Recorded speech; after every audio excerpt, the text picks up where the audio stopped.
Police के form आ गए? जो 2000 से लेके 2007 के बीच में जिनका जन्म है वो अपने मंथ्स देख लेना, वो इस फॉर्म को भर सकते हैं। जो इसके बीच में जन्मे हैं 2001, 2, 3, 4, 5 सब एलिजिबल हैं। इसके सिर्फ मंथ्स पे नजर डाल लेना कि कब तक के लोग चलेंगे इसमें, क्योंकि एक एक दिन की बड़ी कीमत होती है। सरकार आपके एक दिन बर्थ आगे पीछे के कारण आपको इनवैलिड घोषित कर देती है, सिर्फ एक दिन का फर्क पड़ता है। जो दिल्ली पुलिस का फॉर्म भरोगे इसमें 3 चीजें मेन हैं बेटा, आप किसी भी तरह की गड़बड़ मत करो, सबका ध्यान बोर्ड पे हो। इसमें 3 सब्जेक्ट आएंगे, 4 आएंगे, कंप्यूटर्स को हम एक्स्ट्रा मान के चलते हैं, हर एक में आएगा। मैथ्स पे काम करना है, रीजनिंग पे काम करना है, जीके पे काम करना है। 10 नंबर का इसमें कंप्यूटर्स भी आएगा। सबसे बड़ा योगदान इसमें जीके का रहेगा, उसके बाद रीजनिंग का, मैथ्स का, कंप्यूटर्स का। 10 नंबर की ये है, 15 का ये, 25 का ये और 50 का ये। सब चीज़ें इंपॉर्टेंट हैं। ये मत सोचना कि कंप्यूटर 10 का है तो मैटर नहीं करता, बहुत मैटर करता है। क्या पता जीके बहुत ज़्यादा टफ आ जाए, अगर उस कंडीशन में बहुत टफ आ गई तो फिर ये 3 जिसके अच्छे जाएंगे वो पेपर में आगे बढ़ जाएगा। अगर ठीक ठाक सी आ गई तो फिर तो कंपटीशन क्रिएट होगा ही होगा। ये किसी के अपने हाथ में नहीं है, पेपर तुम और मैं सेट नहीं करेंगे, पेपर सेट होगा बाहर से। लेकिन हमारी जिम्मेदारी है, हमारे हाथ में है मेहनत करना।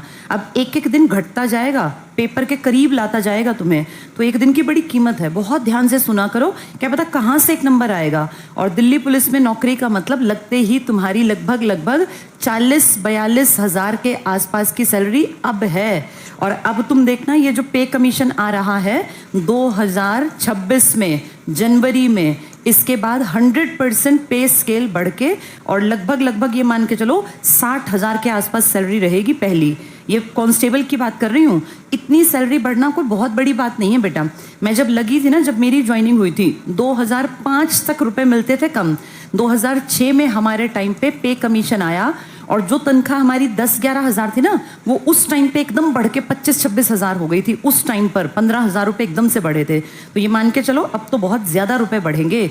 अब एवरेज सैलरी हो जाएगी 70,000 से 1 लाख के बीच में। तो उतने रुपए अगर हर महीने तुम्हारे बैंक अकाउंट में आएंगे तो अपने घर परिवार की स्थिति को तुम सुधार पाओगे, घर में जो कमी है उसको पूरी कर पाओगे। तो बेटा अपने घर परिवार के लिए, अपने लिए बहुत मेहनत करो। और ये मौके बार बार नहीं आते। कितनी सारी वैकेंसी हैं, 65 टोटल वैकेंसी हैं, 7,500 नौकरियां निकली हैं। 7,500 में से एक की कोशिश तो मेहनत करके की ही जा सकती है।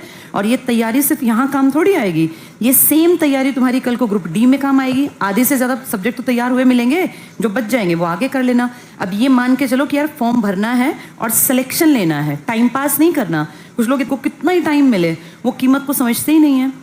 ये टाइम बार बार नहीं आता, क्या पता अब 2 साल तक आगे वैकेंसी ना आए, नहीं आई फिर बैठे रहोगे। तो जब सामने एक टारगेट मिल गया तो सारा पूरा दिमाग, पूरा ताकत अपनी इसमें झोंक देनी चाहिए। तो जो पढ़ा रही हूँ ना, इसमें से क्या पता कहाँ से एक नंबर इकट्ठा होगा, एक एक करके नंबर इकट्ठे होते हैं। तो इसलिए बहुत ध्यान से पढ़ना, टाइम पास मत करना, नहीं तो फिर अगले 2 साल तक वैकेंसी अगर नहीं आई तो फिर तुम्हारी एज ही निकल जाएगी आधों की।